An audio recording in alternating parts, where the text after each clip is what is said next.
Hey friends, it's Amy from One Artsy Mama. I blog at oneartsymama.com and I like to share things. Hi Roxana, hi Trisha, hi Erin.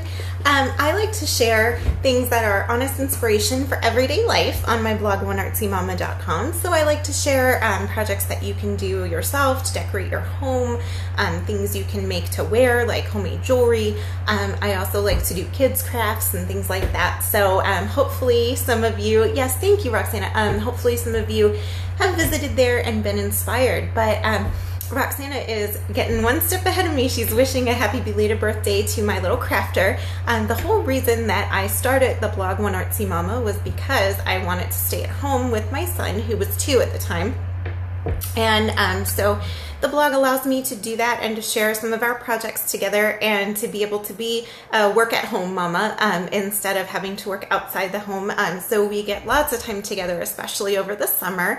And little crafter just had his 7th birthday yesterday. So as I was reflecting on that, I cannot believe that it's been 7 years already. People told us when he was born to just cherish every moment because the time goes so fast, and it really does. And it just flies. I feel like I blinked and now there's this huge 7-year-old in front of me who can do so many things even though he doesn't want to always do them for himself. But I thought that his 7th birthday was a good time to reflect on some of the parenting advice that I've been given and some of the things that I've just kind of figured out along the way and share that with you. Yes, that is a great quote. Erin says, "The days are long, but the years are short." And that's so true because, you know, I don't cherish every moment, honestly. There are moments when he's melting down and freaking out or things are just hard and I don't know what the right thing is to do. And those days are very, very long, but the years just fly by. And I really don't know where they went. I have a brand new niece who was just born last Friday, very early Friday morning. And I'm looking at the pictures and she's 6 pounds and she's like this big and so adorable and just snuggly. And I just miss that in some ways, but I wouldn't trade it for having somebody who can talk to me and craft with me and think for himself and just be his own little person. So it's been really cool watching him grow in this 7-year-old stage. It's hard. It's definitely having its own challenges, but that brings me to one of the 7 parenting tips that I wanted to share with you today. So I just thought that I would share some of these, like I said, are things that I've come up with or just kind of learned the hard way. Some of these are pieces of advice that I've been given. Yes, each phase is a treasure for different reasons. You're absolutely right. And so that ties perfectly in with the first thing that I was going to say, which is that every age and stage has its challenges and its rewards. I think, you know, for me, especially when he was little, you know, people are talking about the terrible 2s or they're talking about the 3s and you're like, oh my gosh, if I can just make it through teething or if I can just make it through this, whatever it is, you know, and he can crawl. Well, that's awesome because he's mobile, but then it's really not awesome because he's mobile all of a sudden. And that means I can't shower, you know, those kinds of things. So every age, there are definitely challenges. Like right now, it's so hard because he is able to do more and he's able to think more logically, but at the same time, you know, he's not always able to understand why he can't be a grown-up or why he can't do certain things or why things change or aren't what he expects. We had a major meltdown the other day because he was having a little play date party and in his head, he was going to split his friends into groups of 3, and one group was going to play Minecraft and one group was going to play Kirby and the other group was going to make a craft, and then they were going to switch. So he was like being this little mini party dictator. I tried to gently prepare him for the fact that 7 and 8-year-old boys don't always like to be told what to do. And he just melted down and freaked out and cried and told me I was ruining his party and his life and that I should just have my own party because obviously I ruined his. And so that was loads of fun. But I think it's, you know, it's just hard because he has these concepts and these ideas and the way that he wants things to work out, and he doesn't. We should have our party, Erin, we should. But, you know, it's hard for him to understand, you know, why people don't always act the way he wants them to act and that kind of thing. The reasoning, it's not quite there yet. But yeah, so my first piece of advice is just that every age and stage that your kids go through definitely has its own challenges, whatever that is. And it also has its own unique rewards too, because, you know, last night we got to the end of his birthday and we had spent the day doing things that, were just for him, things that he loved, like painting pottery. The carnival's in town, so we went to the carnival. We went mini golfing, and if you know Little Crafter at all, you know that his heart is just full when he mini golfs. He just absolutely, that's his favorite hobby. He adores it. So he had a great day, and he gets to the end of the day and he's like, Mommy, I just love you so much, and I just had the best day. This was one of the best days ever, and I just thank you so much for doing those things for me, and those things that you did were like presents for me because I just got to spend the day with you. And so that's a reward of 7, is that he's able to process things that way, and just the awareness and the ability to communicate his feelings. So yeah, it's every age and stage, wherever they are, has its challenges and its rewards for sure. The next piece of advice that I wanted to share is that what you do as a parent matters more than what you say. And that's kind of a hard lesson to learn sometimes, but I've seen firsthand that when we say, hey, Little Crafter, when such and such happens, you really don't want to react by getting angry. You want to react by doing this instead. And then the same thing happens, and, myself or my husband, we're like, that's what he sees, and then that's what he models. And I can't tell you how many times we've seen our own behaviors or heard our own frustrated words coming out of his mouth. And, kids are absolute sponges. They just take in everything that you do, and then they're tape players, because are there even tape players anymore? Because they just play it back. And, everything that you do, they're just impressing that into their mind all the time.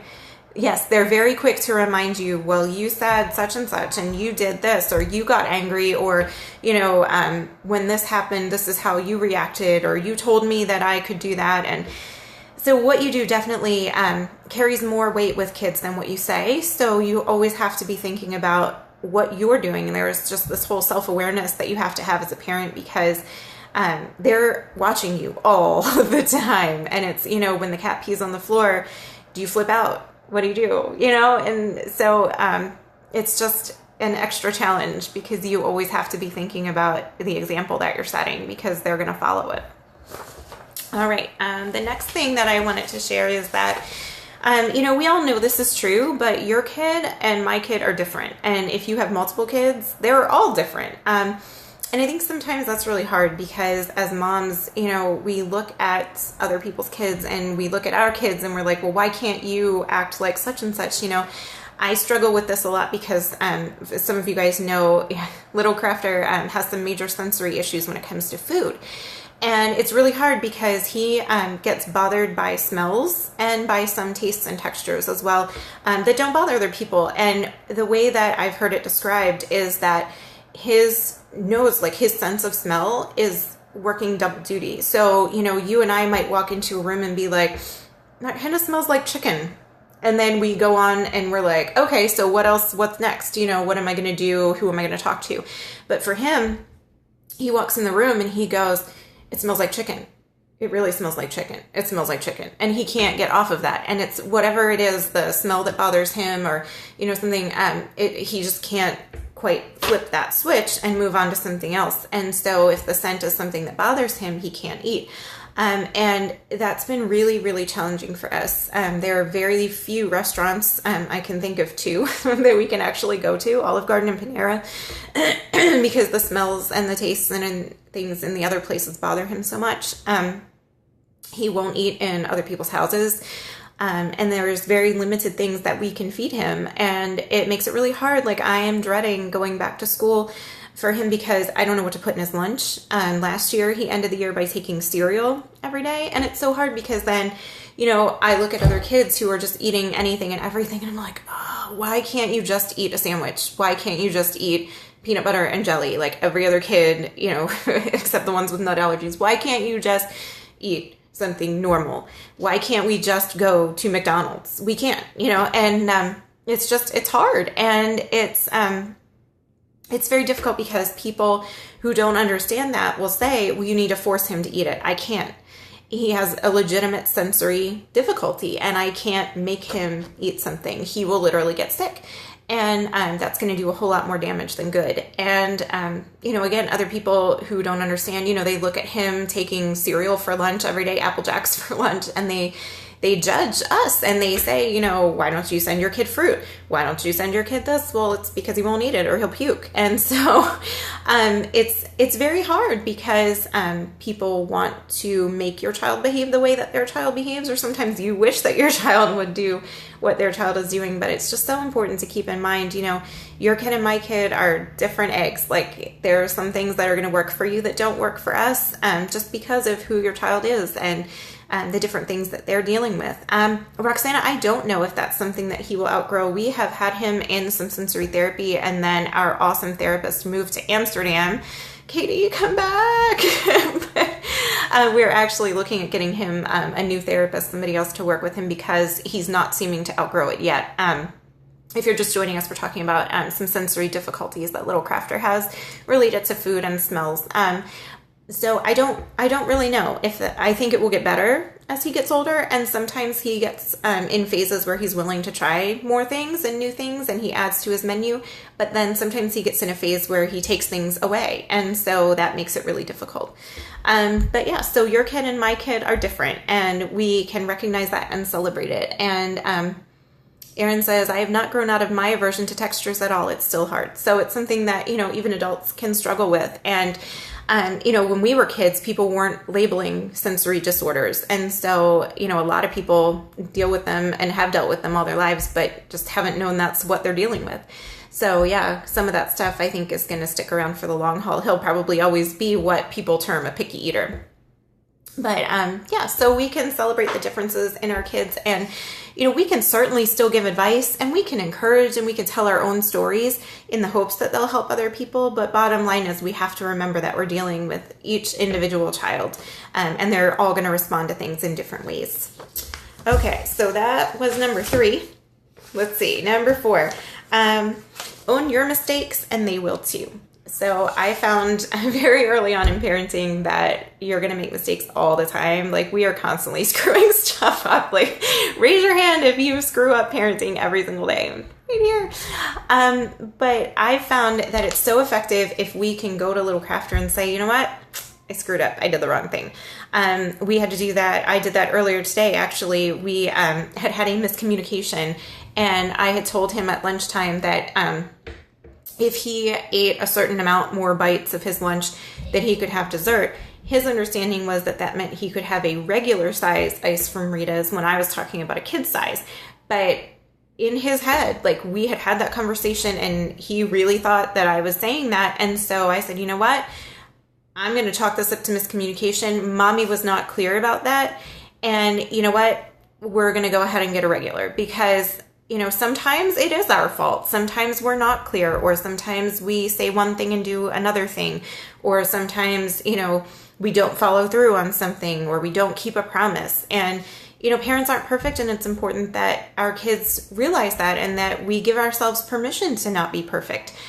Just own those mistakes, apologize for them. Some people find it really difficult to apologize to their kids. I've gotten past that at this point, because, he knows that we're all just human. And I've learned that because we're willing to say, I'm sorry, I goofed up, that he's willing to do that too. Little Crafter is one of the quickest people that I know to realize that he's done something wrong and be like, I'm so sorry, Mommy. I'm so sorry. I'm so sorry. And I think some of that comes from modeling, is, he sees us willing to admit our mistakes, so then he's willing to admit his. All right. So the next thing is, let's see, this is number 5. This moment matters. Erin made a great comment earlier, saying that when it comes to dealing with raising kids, that the days seem long, but the years are very, very short. And I think what happens is, sometimes we get caught up in what we're doing, and we forget that this moment really matters a whole lot. In this moment, am I going to choose to take the time to listen to what little Crafter is saying? And this is hard for me because I work from home, and over the summer, he is not an independent child at all. Right now, I only have time to do this because the neighbor, Crafter Pal, is over, and they're playing with Minecraft stuffies until 4:45. But I can assure you that as soon as Crafter Pal goes home or goes to karate, that little Crafter's going to be knocking on the door. Mommy, will you play with me? And, it comes down to, in this moment, what are you going to choose? Are you going to choose work, or are you going to choose to put it down and to say, okay, let's play stuffies, even if it makes you want to beat your head against a hard surface? There are things that he thinks are fun that I would rather do just about anything else in the world. But, am I going to take this moment to do that with him because I know that it matters and it's something that he's going to remember, and it's communicating love to him that I'm willing to put my phone down, or I'm willing to stop what I'm doing and give him a hug, or whatever it is. Whatever you're doing in this moment with your child, it matters. Are you reading a story? Are you listening to what they have to say? Are you playing with them? Or, are you just available? And they know that if they need you, that you can come over, they can come over and interrupt whatever it is that you're doing because they matter more. Let's see. Number 6, experiences are greater than stuff. And birthday is a perfect time to reflect on this because we have so much stuff. I cannot even count literally how many stuffed animals this child has. We have so ridiculous many stuffed animals. We have so many little plastic Minecraft figures, and he'll play with them for a while and then he's going to be done. And they're going to sit in a box, and we just have a closet full of boxes full of stuffed animals. But you know what? When we've taken our money and instead of buying him stuff, we've invested in an experience, like going to an aquarium, or taking an overnight trip to Gettysburg and touring the battlefield, or going to Alexandria and riding a boat and, looking in the store that makes marshmallow peeps and things like that. Those are the things that he really remembers, going to the beach, playing in the waves. It's the places that you go and the things that you do, and they don't all have to cost money either. It could be a picnic. It could be, the other night, some of you guys were in on the Periscope where we were doing the outdoor obstacle course with our neighbors, Crafter Pal and Baby Crafter. And gosh, that was so much fun. And it was totally free. Like, we had all that stuff in our house already, and we just set it up outside and let the kids go at it. And it was a blast. And that's all he's talking about is, can I have another obstacle course? When can we play again? And then another prime example, last night we went to the carnival and he was desperate to pick up ducks. But you guys, the ducks, it's not like it used to be, right? We used to buy for $0.25, you could pick up 3 ducks, and now it's $3 for 1 duck. And the small prizes are cheap junk that you could buy for 15 cents. And so I took him aside and I'm like, look, would you really pay $3 for any of the stuff in the store? No, you're better off to save your $3 and go buy something you actually legit want instead of getting a piece of junk. And what I found out was that it wasn't about the prize. It was about the experience. He wanted to pick up the duck and see if it said small, medium, or large. And so what we decided was, we said, well, why don't we go at home and make our own carnival and make our own pickup ducks? He happens to sort of collect squirty bath toys. He's always been a crazy fan of them. So he's got 18 rubber ducks. And we took some washi tape and I color coded. I used orange washi tape for small, and I used blue for medium and green for large. And I color coded on the bottom of his ducks. And we put him in the bathtub, and then he spent half an hour at least just picking ducks out of the bathtub, and he sorted his own stuffed animals into piles for small, medium, and large prizes. And he would pick a duck and be like, I got a small, and he'd go pick one of his own stuffed animals that he already has. So, it didn't cost me a penny. All I used was a little bit of washi tape, and we could redo it because then you can just peel it back off. He didn't want me to write with marker because then he would know which one was the large and he would always pick it. So he just had a ball, and then we unlabeled them and relabeled them. The only trouble is once they were wet, it was really hard to get the washi tape to stick. So I might have to come up with a plan B for next time. But it was so easy. So easy. And it didn't cost anything. It didn't bring more cheap junk into the house that I have to find a place for or throw away when he isn't looking. And he just had a blast. And so it's so easy to do things like that, but we don't always think to do it. So I would just, learning his love language, I am trying so hard, Aaron, I'm trying. His love language is definitely physical touch and quality time. But yeah, so I would just say focus on the experiences. And you know what? We're really thinking about at Christmas time, instead of giving him a thing that he's going to play with for maybe a week, maybe a month, and then put away, we're really thinking about giving him a trip somewhere, maybe I don't know, Disney might be out of the budget. It depends on the media discount if I can get some good blogger tickets or not. But, it's something, some place for him to go, something to do, just a little short flight somewhere or a little quick overnight somewhere in driving distance, a day trip somewhere, just something that we can do as a family that he's going to remember and enjoy. Because that's the stuff that he still talks about. He'll still talk about things, trips that we took 2 or 3 years ago, whereas if I said, what did I give you for your birthday last year? He doesn't remember. I don't even remember. So, if I would say just focus on those experiences, because for most kids, that's what really matters. And honestly, for us adults too, like I remember our vacations and the things that we do and the fun that we have as a family. And when I think back on his birthday yesterday, I'm going to remember, we painted pottery, we played mini golf, we did these fun things as a family. It's not going to be about the presents or, the physical things. And the last thing, this is actually a piece of parenting advice that I saw. I think it was even online. It was like one of those memes that shows up on Facebook every now and then. I can come to Chicago. That would be fun. My hubby has been there, but he goes there once a year for a work trip, but we've never been. So that'd be cool. We come hit up your house. You make me some Nutella cupcakes.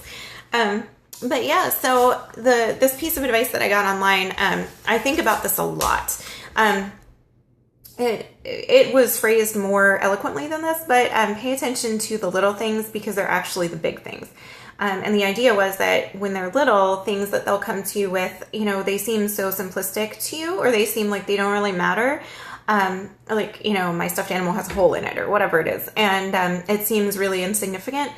But to them, those are the big things. So then later on in life, when there are big things, dating, drugs and alcohol, those kinds of things, all the really big, heavy stuff, they're going to be willing to talk to you about that because these things have always been big things to them. So if you've always paid attention to what matters to them, then they're going to trust you when you think they're big things too. Does that make sense?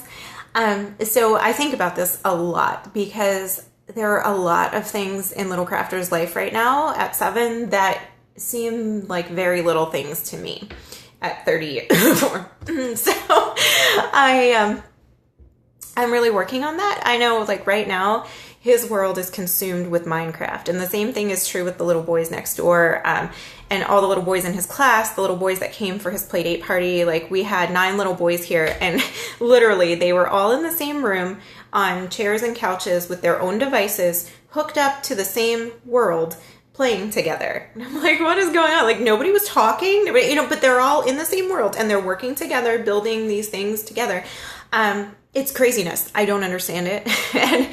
And I have been trying hard to educate myself because literally when he comes and tries to talk to me about Minecraft, it sounds like Charlie Brown's teacher. It sounds like wah, wah, wah, wah, wah. And I hear like words here and there that make sense to me. Like, it'll be blah, blah, blah, Steve, blah, blah, cave, blah, blah, blah, blah, waterfall, blah, blah, and I'm like, what just happened? So I have really tried to like sit down with him and with his minifigures and have him tell me like, okay, who is this? What's his name? Is he a good guy or a bad guy?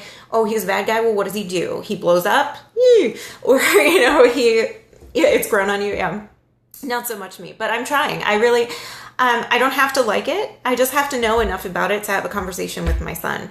And so, yeah, it's, I've talked to a lot of moms about this, and we just kind of universally don't really get Minecraft, except my friend Gwen, who apparently plays it herself for fun. But the rest of us are just kind of in the same little, we don't get this boat. And I keep telling myself this is the big thing now. And he even literally told me the other day, Minecraft is really important in my world. And I was like, yeah, it is. And that's legit. And, when I was his age, Barbies were important in my world. And when my mom would actually stop and play Barbies with me, it was like the greatest thing ever. And when she would remember their names, like, yeah, that mattered. That mattered a lot to me. It is a very creative game, Roxana. You're totally right. It's very creative. And I like it in that I recognize the good that it does for the kids. My friend, Little Crafter's friend, Carter, over the summer, he gave a challenge to all of their other friends where, he was asking them to build a maze. And then they each individually built their own maze, however they wanted to build it. And then they all got together and they took turns playing each other's mazes. And so it was amazing just to see how differently they all did it and their creativity.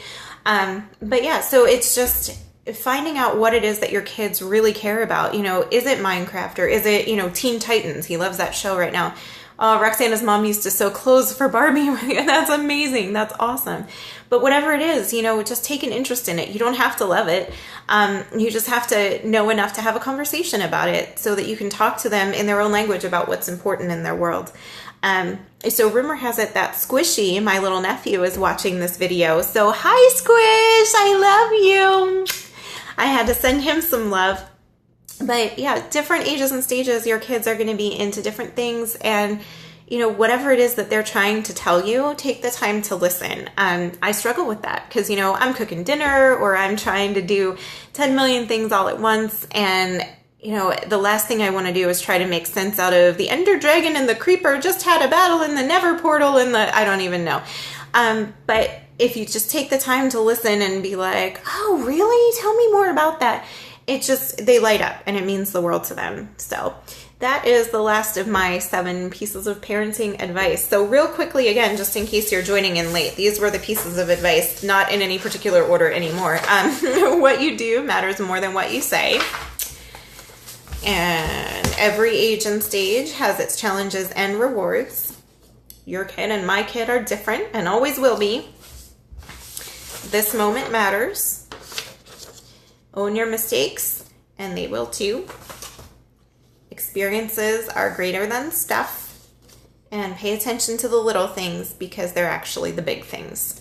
So I hope that at least one of those tips resonates with you guys today. I don't know how many of you guys are parents of littles or, and laugh a lot. Yeah, that's a great piece of advice. You know, laugh at yourself sometimes to keep from crying, but just enjoy it because like we said, the days are short, but the days are long, but the years are short. I'm totally backwards. Sorry.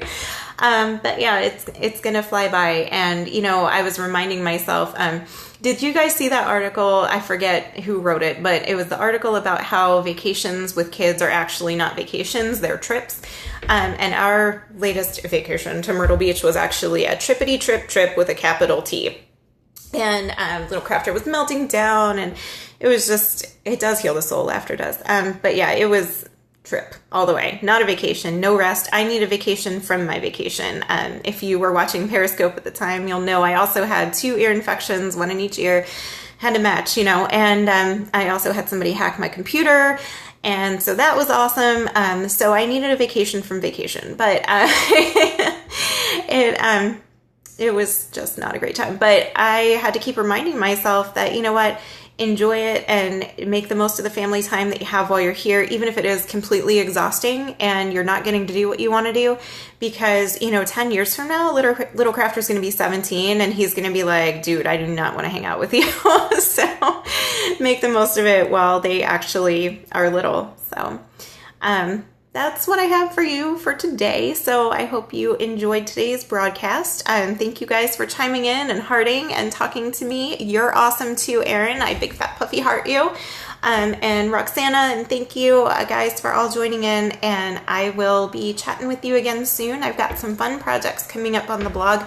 Unfortunately, this week we've got some sponsored stuff going on that's not super crafty, but I do have a fun project coming up showing you how I did some wall art for the guest room and also showing you just some tips for styling a guest room. There's some nursery stuff coming up for Erin's little number 4 and some baby shower stuff. I happen to be throwing a baby shower on Saturday for somebody, so there will be some baby shower decor and stuff that are going on. It's totally all hot pink and leopard print and everything that Erin loves most. But so stay tuned for all that stuff. So I will see you guys on the blog and back here on Periscope when I have something else interesting to say. Peace out.